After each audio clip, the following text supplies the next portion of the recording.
again and welcome to episode 31 of the PS Podcast, Australia's #1 PlayStation podcast, hosted by us. I'm one of your hosts, Kale Adam, and as ever, I'm joined by Govinda, Dr. Nefarious Whitehurst. Nobody kills Quark but me! If you like what we do here, you can review us on iTunes, 5 stars please, and tweet at us at _PS Podcast and suggest topics for the show. Check out our YouTube channel, Adam and Hurst, for a variety of video content. We also have a Facebook page where you can join our ever-growing community. We post episodes weekly and cover everything from Uncharted to PaRappa the Rapper. And now, on with the show. Govinda, what have you been playing? Ratchet and Clank. Oh, wait, yeah. That's not me. Kale's clapping for himself. Ratchet and Clank. I'm playing Ratchet and Clank, trying to get that platy. I got that platy. Kale got the platy because he has a lot of free time. I'm just really good at games, dude. No. You just have a lot of free time. Govinda's a little salty. I just got duped. He might have made a mistake. In one of my trophies, but we'll let that slide for now. Move right along. Been playing Ratchet and Clank.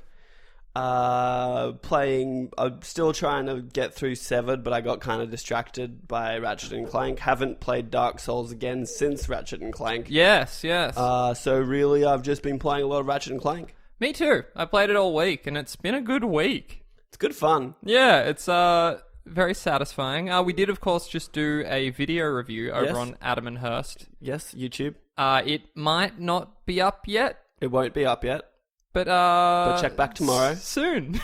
Your actual tomorrow, not our fake tomorrow. Yeah, because we're recording in the future. In the past, dude. But in the future... Wait, I don't know. Actually, time travel is confusing. Time's a circular motion. I like to think that there's many circles surrounding each other in a sort of parallel fashion. Where there's many different timelines, and that we don't have to technically stick to the one timeline that we're on, and it's all just ever changing. We're losing people, dude. Bring it back to reality. I just really am a huge fan of string theory. I think it explains a lot about the universe and the way things are done. Real quick, what is string theory? No, you don't. It's a PlayStation podcast. Let's wrap it back around to PlayStation. I thought that might do it. No, it's fine. String theory is really good. It's all part of quantum mechanics. You wouldn't understand. Speaking of quantum mechanics and quarks, Ratchet and Clank's a fantastic game you can play on your PS4. Yeah, it is, but let's just not dwell on that because they can watch the video, and I'd rather pump those views up. That's fair. Yeah, I've been playing that mostly this week. How is Neo? In its current state, it's not great. There's an alpha demo for Koei Tecmo's Neo, and it's not to be confused with the PlayStation Neo. That is Neo. Yeah. So it's feudal Japan Dark Souls. Yep. Is what it is. No shields, just katanas. Yep. It's a little bit rough right now. It's brutally difficult. It makes Dark Souls look like Ratchet and Clank? Yeah. That's pretty apt, actually. Yeah, I don't know. It's got some cool ideas. It's just got some real garbage stuff going on too, though. For whatever reason, you lock onto an enemy like you would in Dark Souls, and if you are to back away, your character breaks and turns towards the camera, which that's not acceptable. I thought we'd figured that out on the PS1. No, you lock on. What's the point? On. Yeah, what's the point? You can't even really strafe like that. And of course, in Neo, if someone hits you in the back, they do triple damage, and you're already dying in one hit anyway. So you're definitely dead. It's just really hard to fight anyone. I actually didn't get far. There's I've encountered 5 enemies, and I'm lucky to make it past 2. That's weird. I was on the PS4 Reddit. There was a thread from someone going, "I'm absolutely loving this game. What does everyone else think?" I was like, "It just I haven't played it. I watched you play it a bit, and it just looks meh."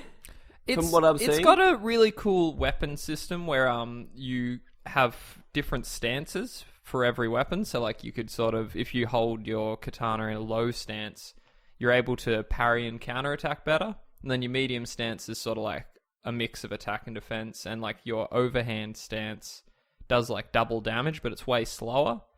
And you can swap mid combo, so like you could be open with an overhand attack and then immediately afterwards swap to low and like kind of counter, and it's complicated. No, just from like, I think it's just because it looks so much like Dark Souls, yeah, but just isn't. And then I kind of just feel like gut reaction is like, oh, it's just a knockoff. Yeah, it wouldn't be the first. Yeah. Well, there was I was trying to remember the name, but there was a game that was very Dark Soulsy that came out maybe last year sometime. Oh, I know what you're talking about. Lords of the Fallen? Lords of the Fallen. That is exactly yeah. what I'm talking about. And just the reviews I was seeing and stuff, it's just like, it's trying to be Dark Souls. It's just not there, and it's just funny, not quite. Because Souls is a genre now. Like now, you've got stuff like Sultan Sanctuary. You've got The hardest part though is like it's its own genre, but it's also like nothing will ever. Nothing is it. Yeah, like, you won't measure up. It's weird doing a Souls-like game when you're not. The actual basis of the game is the best version of it. Yeah. If you're not from Software, then you're not doing it right. Because, like, you've got, like, Wolfenstein and Doom who started the first-person shooter, but then, like, people could make a better first-person shooter. Yeah. But, like... it remains to be seen. Now that I'm sure it's possible, but, like, they're trying, and I'm just from what I'm seeing of these Souls-likes... You bet your bottom dollar there's going to be another Dark Souls. It won't be from Software, but someone's going to make an official Dark Souls game. Who owns the IP? Bandai Namco. And there's no way they're letting that be. And Sony owns Bloodborne. I think is that it? Yeah, I didn't know that. I have a feeling Sony owns the Bloodborne IP. It's a bummer because I want another Bloodborne, but I also don't. I'm actually like, I think that's kind of what happened with Dark Souls. Like, as good as it is as a game, it's like it's just kind of more. Yeah, it's like it's more Dark Souls, and Bloodborne was pretty similar, even though it had some differences. I just loved Bloodborne was so self-contained. Like it was its own little adventure, and like I don't really want to go back to Yharnam. No, I don't think. I feel like if they did another Bloodborne, it wouldn't be Yharnam. But I'm hoping that they just leave it for maybe a couple of years. Yeah, I'd be alright with that, so that we can really get over the From Software Soulsy kind of things, just for a little bit even. I could be wrong, but I think it was like 4 or 5 games in 5 years. Yeah, like there was a game a year, I swear. For a little while there. Like Demon Souls, then a year between that and Dark Souls. And then Dark Souls 2. And then maybe 2 years between that and Dark Souls 2, or not even. Yeah, it was pretty quickly. Bloodborne came out like a year after Dark Souls 2. Now we're on 3. And like, I've got a story, but they're already working on their next IP. Yeah, and I'm actually stoked to see what they do. Yeah, it won't be called Dark Souls, but it'll be similar. Yeah, but it's nice. Like, that's why I like Bloodborne, because it was just like kind of refreshing and different, and I was like, okay, it's a cool, different take on it. So rumor is it'll be a sci-fi game. That's chill. That is pretty interesting. Yeah, because that's so out of their wheelhouse. Dark Souls in space. I'll be fucking all over that. Like Space Knights? Space Souls. Yeah. You heard it here first. No, you can't have souls. Anything. I've been playing a bit more Dark Souls, speaking of. Mm-hmm. It's still annoying. There was like a whole thing with, so the Covenant's somewhat broken. Yeah, you mentioned it. We talked about it at length. There was a patch to resolve that. That happened this week, and it just didn't resolve it. And then I even joined like a community event where hundreds, if not thousands, of people gathered to try and grind out this Blade of the Dark Moon Covenant in an event called Night of the Dark Moon, and it just didn't work. That's how fundamentally broken this thing is right now. So that was disheartening. Yeah, I think you just leave it until Uncharted's done and all that jazz, because you got Uncharted and Valkyria Chronicles coming out at the same time, so maybe it's just... That puts me in a quandary, because I want to play Valkyria so badly. I think you do what you want. We do need to do Uncharted, so I feel like you can smash Uncharted out. I think so. And we'll talk about why you can smash it out and not dedicate days to it a little later on. We will. In the episode. Please be excited. Please be excited for our talking point today. So yeah, I played a little more Severed. Gone back to Trails of Cold Steel. Back on that bandwagon. I admitted defeat and I've restarted it. It was too hard. Yeah, it was too hard. Yeah. So, like, yeah, like, that's... You gotta get good. Well, yeah, no. In a stat-based game, like, that is much harder. Dark Souls, man, it's all stats, bro. It's all just rolling a fucking dice. That's skill. Like, I can fucking dodge anything. None of that in Cold Steel. I actually read a great article this morning about why there's like the 15 JRPGs coming out this year, and there's so many I want to play that I keep forgetting about. Like Nier Automata is actually looking pretty chill, and then there's Trails of Cold Steel 2 comes out this year. Valkyria is like in a few days, and then we've got Final Fantasy 15. It's just a lot of shit. There's a new Star Ocean game coming out, which I'm pretty into. Is it is like a MMO one? No. It's an actual Star Ocean? Yeah, it's called Faith and Faithlessness. Because there was an MMO Star Ocean, wasn't there? Yeah, that's right, that's right. That's all I know, and I remember people talking about, like, it doesn't look good, but then I think maybe they're just referring to the actual Star Ocean. There was that one on Xbox, which was a bit hit and miss. It actually... On what? There was one on Xbox. I think it came to PS3 too. What's... Star Ocean? No, what's the box on the box? Oh, yeah, the box. I've never... No, it came to PS3. No, I'm just I believe it was Star Ocean Last Hope. Yep. I never played a Star Ocean, so it doesn't really speak to me. To be honest, it might not be your thing. Yeah. It's very Japanese. Yeah. It's like a sci-fi... You make me sound like I am a racist. Well, you've stated your opinions on the JRPG. Yeah, look, there's some like Valkyria Chronicles I'm down with. I can't say it today for some reason. It's a difficult one. Valkyria Chronicles. I got to enunciate. I'm just kind of slurring through today because Ratchet just fucked me. It's put you in a bad mood. No, I'm fine. I'm fine.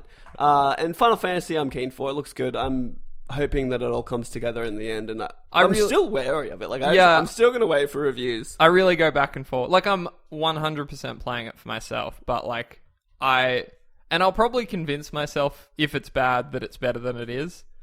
It can't, in my mind, like, I was so rocked by 13, it can't be that bad. And the thing is, like... It just can't. Because, like, 13 was a bad game, but 14 was an incredible game. Like, it had a rough start, but they relaunched the entire thing. They were so committed to it. Yeah, but, like, MMOs suck, dude. But did you ever play it? Yeah, I played with you on PS3, and I was like, you were like, this is amazing. I was like, this is okay. Yeah, well, there's been a lot more... like, hook for me. There's a lot more content now. Yeah, but, like, I think I'm done with MMOs. Yeah, I'm with you on that. You know what I mean? Like, The Division was an exception, because it was kind of, like...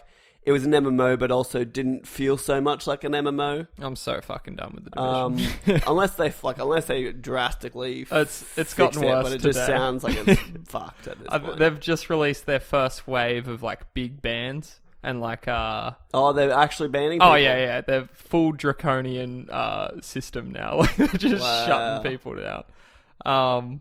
But yeah, there's like a whole new swath of bugs that have hit as well. Like now there's a bug that'll kill you if you stand next to a ladder for too long or something. It's crazy because I've never heard of this happening. It's a fucking train wreck. Like, I've never heard of a game like an MMO, like Destiny sort of game, that starts better than it finishes. Yeah, like, it's gotten progressively worse. Like, because we had so much fun playing The Division for 100 hours almost. 2 weeks? And then it started to hit the fan, like... Not even, like maybe 3 even, like just 100 hours of The Division was played by me. At or least. Close to it. And it was awesome. And then we're like, yeah, cool, incursions are coming out, they're going to do all these sweet patches, and then it just... Did not. Just imploded. I'm so glad Dark Souls came when it did, just to fucking get me out of that. Just get me right out. But yeah, I keep forgetting that, mind blank. I just did that as well. What's happening? Axiom Verge is on Vita now, and I keep forgetting. I downloaded it. So I need to finish off Severed, which I was playing the other day, and it's got really hard. Yep. These are some minor gameplay spoilers if you don't want to know. So maybe skip 30 seconds, maybe a minute ahead. It's alright. But you get to those bits where you're walking on clouds, and then you get into these really brutal fights with probably the hardest enemies that I've